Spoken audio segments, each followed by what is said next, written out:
Bonjour. Aujourd'hui, c'est théâtre. Et je me sens un peu de l'étoffe des rêves, pour paraphraser Shakespeare, depuis que je suis revenu de Toulouse, où j'ai assisté à la première représentation du Songe d'une nuit d'été, mise en scène par Laurent Pelly. Laurent Pelly, qui est un très bon metteur en scène, très grand scénographe, nous a restitué toute la féerie de la pièce, de la comédie de Shakespeare. Et c'est quand même ce qu'on attend de cette pièce, et c'était vraiment formidable. Et il l'a fait avec finalement presque rien, si je puis dire, paradoxalement, parce que sur la scène, il n'y a rien. Enfin, c'est un grand plateau, dans la nuit, plongé dans le noir, avec un sol miroitant.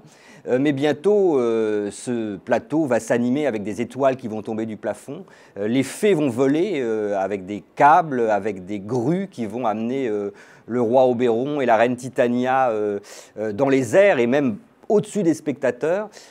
C'est un véritable tour de force qui utilise toutes les illusions du théâtre. On est vraiment transporté, on va jusqu'au bout du rêve. Et d'ailleurs, la mise en scène de Laurent Pelly commence par là, puisqu'on est en pleine préparation des noces du duc d'Athènes, Thésée, et de la reine des Amazones, Hippolyta. Et la jeune Hermia est dans son lit, et c'est là que déboule Égée, son père, qui annonce qu'il faut absolument qu'elle épouse Démétrius, alors qu'elle aime Lysandre, donc c'est pour elle un cauchemar, et elle va vivre en fait comme un rêve tout ce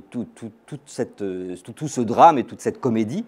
Et le rêve va se démultiplier puisqu'on va assister au rêve de tout le monde, de tous les jeunes gens qui sont autour d'Hermia. On va assister aussi au rêve de ces fées dans la forêt avec donc Oberon et Titania qui n'arrêtent pas de se houspiller. Tous ces rêves vont s'entrecroiser dans la pièce de Shakespeare et Laurent Pelly arrive à nous les donner dans une espèce de vertige puisqu'on a ce sol qui miroite et qui reflète tout.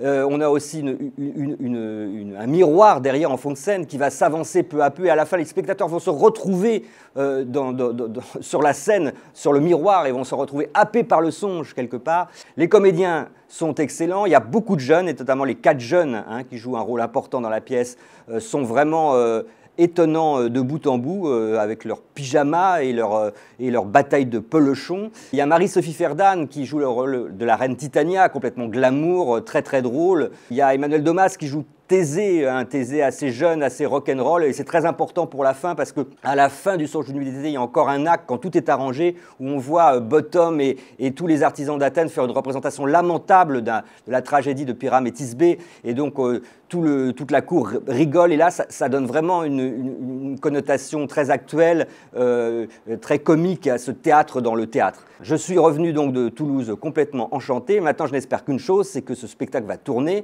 Évidemment, il faut de l'espace, il faut une grande scène, mais ça serait bien qu'on voit ce songe et que cette part de rêve, on y ait droit aussi bien à Toulouse qu'à Paris, à Lyon, à Marseille, etc. En tout cas, Toulousains, courez au Théâtre National de Toulouse pour voir ce songe d'une nuit d'été mise en scène par Laurent Pelly jusqu'au 19 avril prochain.